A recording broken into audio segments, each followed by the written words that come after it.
আসসালামু আলাইকুম বন্ধুরা, আশা করি আপনারা সকলে অনেক অনেক বেশি ভালো আছেন। আপনাদেরকে সবাইকে জানাই পাবনা শেরেবাংলা টিভিতে স্বাগতম। আজ পাবনা শেরেবাংলা টিভিতে আপনাদেরকে সবাইকে জানাই সালাম, ওয়ালাইকুম আসসালাম। আজকে আপনাদের মাঝে আছি আমি মোহাম্মদ মৌলানা মুহাম্মদ মৌলানা মুহাম্মদ এমডি বেরবেরা খাতুন।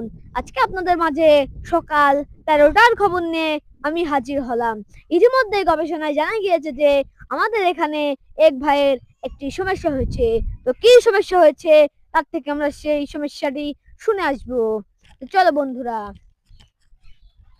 তো এই যে দেখছেন একটি ভাই, তার একটি সমস্যা হয়েছে।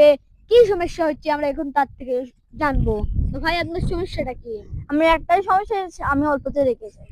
তো ভাইয়ের সমস্যা হলো সে অল্পতেই রেগে যায়। কি জন্য রেগে যায় সেটা আমরা তার থেকে শোধ করবো। তো ভাই আপনি কি জন্য অল্পতেই রেগে যান?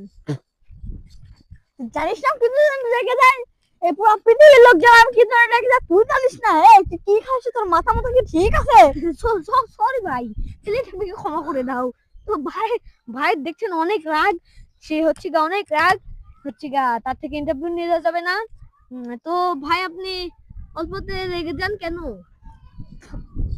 তুই জানিস না, তোকে কতবার বলতে হবে যে আমি অল্পতে রেখে যাই কি কারণে? এটা পুরো পৃথিবী এবং 10টা পৃথিবীর লোক যারা, তুই জানিস না? তুই কবে হয়েছিস না?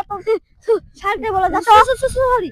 তো তো ভাই হলো অল্পতেই রেগে যায়, তো তার ইন্টারভিউ আমাদেরকে নেওয়া যাবে না। তো আমাদের ইন্টারভিউ এখানেই শেষ। চলো বন্ধুরা বাড়িতে যাওয়া যাক। তুই আমার ইন্টারভিউ নিবি না মানে কি? এক্ষুনি এলে না, একদম দাঁত মুখ ভাঙিয়ে একদম খতম বড়া। আমি কার কাছে ইন্টারভিউ নিয়েছি? সরি ভাই।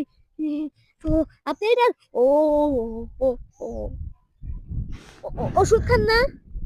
ওষুধ খেয়ে না মানে?